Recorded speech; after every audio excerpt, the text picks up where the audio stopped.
All right. Thanks everyone for joining us. We'll jump straight into questions. Ellis, Hutch, Jackson, go for it. Yeah, Dave, you guys faced a lot of really good left-handed pitching last week, specifically in that Saturday game. Obviously, Xavier presents their own set of challenges, but for some of your top older left-handed bats, do you think it'd be nice to see a more righty-heavy line or righty-heavy pitching staff? Yeah, I mean, statistically, that's usually the case unless they have a really, really good changeup that's hard to pick up off their fastball. But yeah, we saw a good mix down there. It was a really good experience for us. And we have some lefties that, honestly, if you look at their numbers, they hit left-handed pitching pretty good. But the lefty on that came out of the pen for TCU, he stopped us for 3 innings, and we've watched him the last year or so, and that's the best we'd seen him. His velocity stayed up, and obviously we didn't get him. We were only down a run for 3 innings. We didn't score. So, yeah, I mean, to answer your question, yeah, I mean, you think so, but hey, you never know how it's going to go. We know that they have three right-handed starters. So mentally, that's what we're preparing for. And we know what they have in the pen as far as, lefties and righties. Obviously, you spoke a lot about two-strike approach and kind of needing to clean up some of that from opening weekend. What were those conversations like throughout this week? And I mean, were there any? Obviously, you're not going to change everything you do based on one weekend, but what did you see from your hitters throughout the week between Arlington and now? Well, we've only had one workout since Arlington and now, and we'll have another one today, and it'll be light. It's been more just talking and discussing things about approach, and we have the approach, but then you got to go do it if you're hitting, and you got to fight to stay alive. And obviously, with two strikes, you got to cut down on your swing a little bit. And for the most part, if you're a power guy, you're gonna swing and miss, and it's kind of risk reward type situation. It's you're going to strike out a little bit. You're also going to hit some home runs. So, but there's certain times where you really got to fight to make contact and put the ball in play. Let them field it and get you out that way. And you usually over the course of a season, there's going to be balls kicked. You're going to get to better counts to hit in, or maybe you even have the advantage at 3-2. I feel like the hitter has the advantage there, but um, we definitely have discussed it. Hutch, go ahead.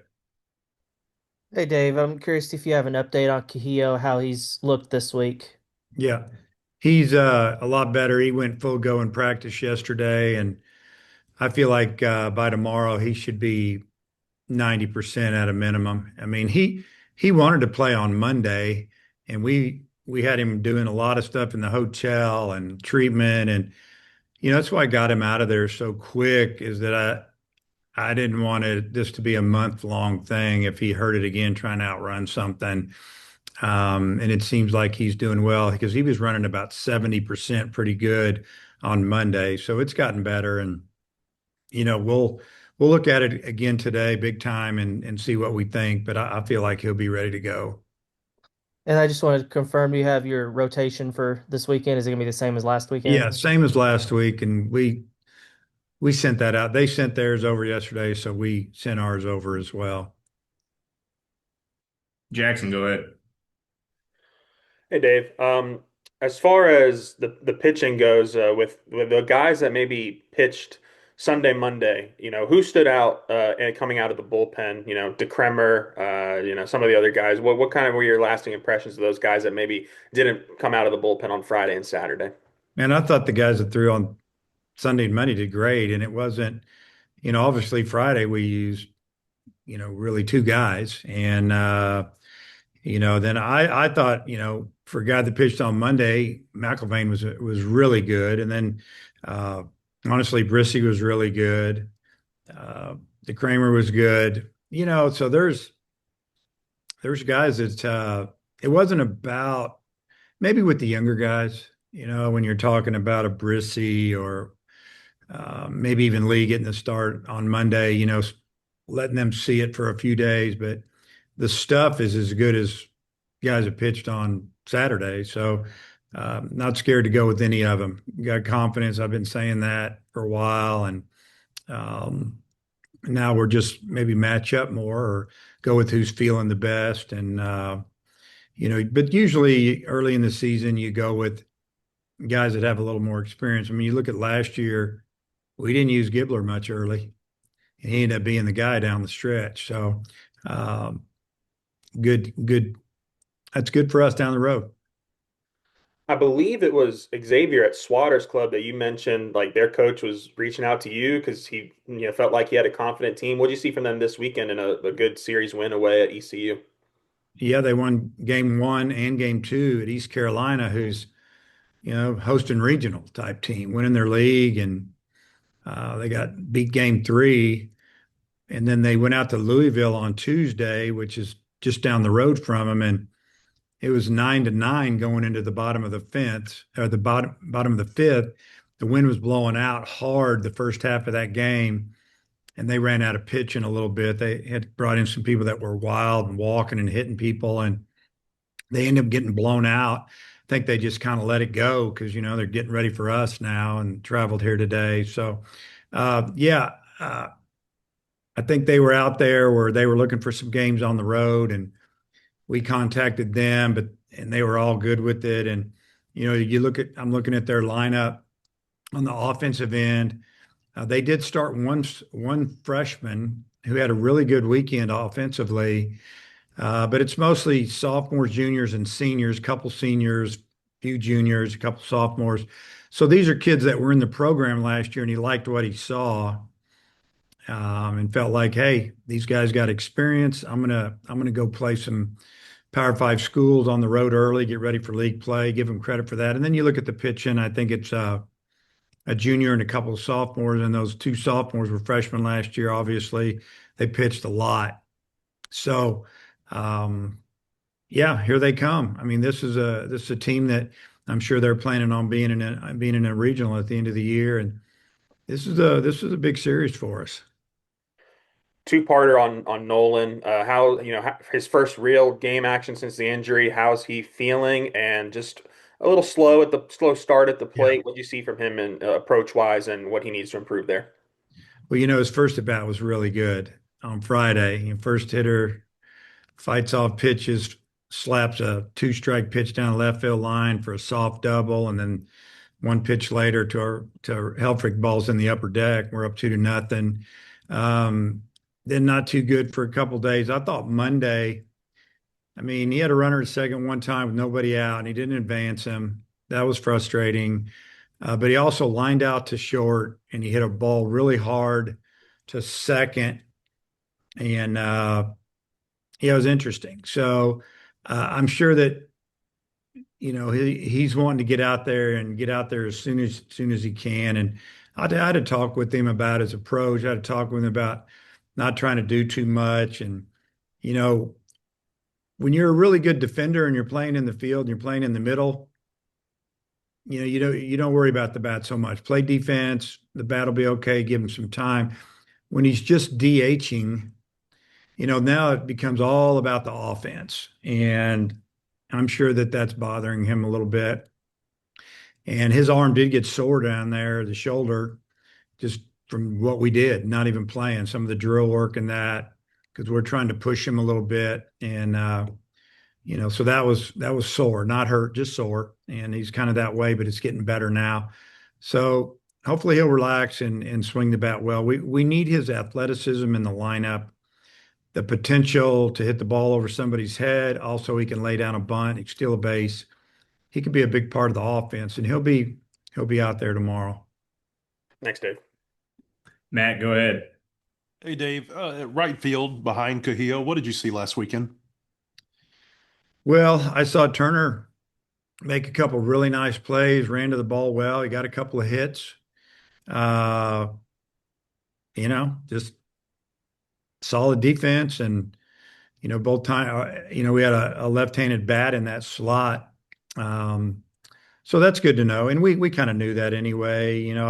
I kind of felt bad that that I basically pulled Stewart out after his one at bat against the right-hander. Then they brought the lefty up. The game felt like to me, and I think you were still there. I think we had a 3-0 lead, 3-1 lead, and we weren't doing much offensively. And I went with a left-handed hitter. Then he didn't do well. That at bat anyway, against the lefty that they brought in. And but yeah, I thought they all did well. Uh, you talked about Xavier and what they did against East Carolina last week, and they did it without two of their really good position players, like Big East Player of the Year type candidates. So, what does that tell you about this team that they can go beat a quality program like that without their best?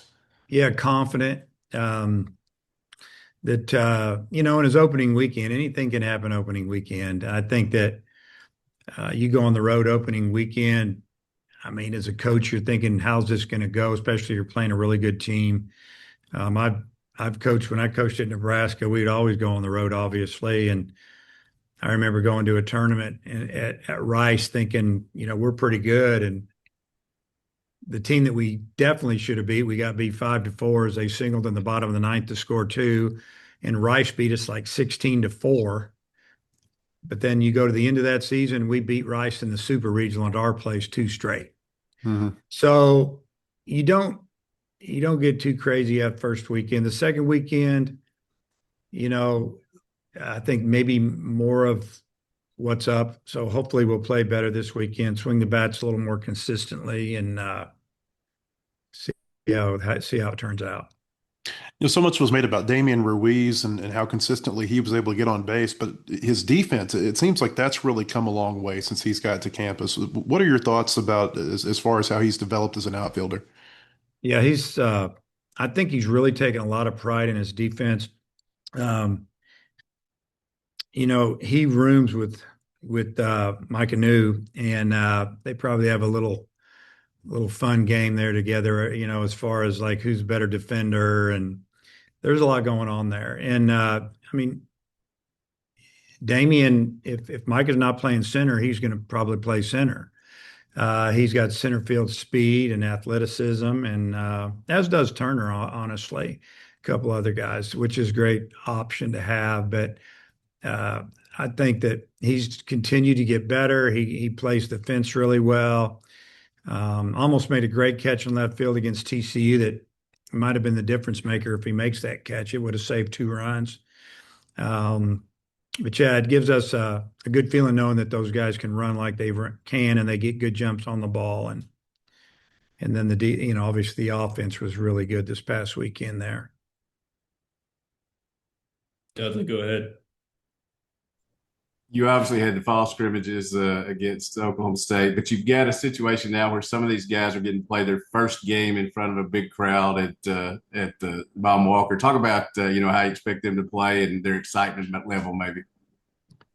Yeah, I think opening on the road like we did in front of such good crowds. I mean, Friday's crowd was amazing. Saturday's was unbelievable. I mean, it was like a record non-college World Series crowd, I think, and this early anyway. And so I think they should be able to handle the crowds, the new guys used to it. I think sometimes you have to calm guys down a little bit. Opening day, looks like we're going to have a pretty good day, upper 50s, light wind blowing out. And I think the fans will be excited. For those that don't know, we have 2 scoreboards now. One that can basically help the people in right field corner see a little better. So that's kind of a cool look. And yeah, I don't think it's going to be an issue. I think it'll be hopefully the game goes good, but I think the atmosphere should be fun for everybody involved. And I'm guessing Ryder had the weekend you thought he was going to. He was ready to go from the start. Yeah, he was. I mean, his first 2 at-bats, he had 2 home runs and had one of the best at-bats I'd seen when he fouled off a bunch of pitches, then homered to dead center. All that, most of those swings were with 2 strikes and staying through the ball, going the other way. And then after that, he went out of the zone his next 2 at-bats more than I've seen him in a long time, just probably trying to hit that third one. The Vandy catcher had 3 home runs, I think, earlier. And it kind of carried over a little bit where he went out of the zone a little more than I've seen him. And then Monday, I saw a totally different guy, calm, stayed through the ball, singled to right center, took his walks, and hopefully that's where we're at starting tomorrow. Appreciate it. Hutch, back to you. Yeah, Dave, you had a couple of guys that threw for you in Dietz and Dossett who didn't pitch a ton, recently, and this was their first time out. I mean, how much better do you think they'll be this weekend after getting that, first appearance out of the way? I think they'll both be a lot better. I mean, Dietz' fastball was electric. That thing was running into the right-handed hitters. Start out down the middle and end up inside. And they were taking it. Had to make some adjustments there. And then his breaking ball, he's leaving it up. I think just the adrenaline, the first time out. Honestly, I'm not going to say that I didn't expect it to go that way a little bit. Hoping it wouldn't. Hopefully he'll calm down and pitch like he has, since January, throwing the ball in the zone and attacking and pitching with a lot of confidence. But I liked his demeanor out there, even when it wasn't going well. He held it together. I mean, a lot of traffic the first 2 innings, and they got a couple of big hits on him. He almost got out of it. And, it was about not having that secondary pitch going. They were just kind of sitting on the hard stuff, and, they got it. They were cheating to it and hooked the ball down the line and then hooked another ball in the left field that Ruiz almost caught. And we had him deep.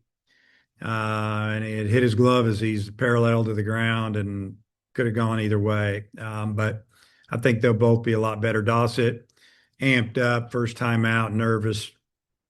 We'll get him back out there and hopefully get him throwing the ball in the zone like normal. Matt, go ahead. Yeah, I know you talked about facing more right-handers this weekend, but I think it's Peace is how you say his name tomorrow, who you're going to face. Yeah. What have you seen from him in particular? What makes him effective? He just pitches, nothing like it's overpowering, just good stuff. And, been around a little bit. I think he's a junior. And, just, don't want to say a whole lot because they can watch this. And, he did well the first outing. I don't think he got a decision. I can't remember, but he pitched well. They probably had him on a pitch count and got him out of there. I don't know if you've seen it. I bet you have. There's a video online of your second baseman running around with an armadillo. Have you seen that? And yeah. So I didn't find out about it till yesterday. Maybe that's when the video came out. And I called him. I called him last night on the way driving home because that's when I got word about it. And I just called him and I said, "Hey, when did you do this armadillo thing?" And he said, "Oh, it was last week." And I said, "Well, okay. And you didn't get bit or scratched or anything?" He said, "No." And I said, "Those things can give you leprosy." And, we have a good relationship. He goes, "Like leprosy, like in the Bible?" I said, "Yeah, like in the Bible." I said, "Oh, no." And I said, "Don't be messing with those things. They're nasty." And I think I scared him a little bit. But my wife actually called me and said, "I just saw a video of Cam with one of those nasty animals that mostly hang out in Texas." And I said, "Yeah, I know what you're talking about." But anyway, it was kind of funny. But thank goodness he didn't get bit, scratched. And they're dangerous. Stay away from them. You guys seem to have a lot of those kind of things running around out there. I mean, you had the raccoon game and the It's amazing. groundhog and lots of things through the years. We probably ought to put a game camera out there, just see what we can see. Who knows what's running around out there? Maybe stuff we don't want. But we've had snakes in the padding, non-poisonous snakes. It was a garden snake, real colorful looking thing. A couple years ago, we're peeling off pads, washing them. There he come. Half the guys loved it. Some of them didn't like it. We've had them in the dugout. We've had wild cats in the dugout. I got a trap from a friend of mine. That's a veterinarian told me if I trapped it, she would fix it, so to speak. Then I let it go again. I brought it back out. That was many years ago. And we've had the snapping turtle. That was interesting. That was one I handled with a couple of the guys. We got it in a big old bucket. That thing was hissing at me and snapping. We got it back to the pond. We're very gentle with everything we catch, okay? But we just don't want them on the field. There's raccoons and possums, and I don't know where they come from. I mean, I'm thinking that they need to be out in the woods or something. Thank you. Yep. Coach, appreciate your time. We'll see you this weekend. Okay, we'll see you guys.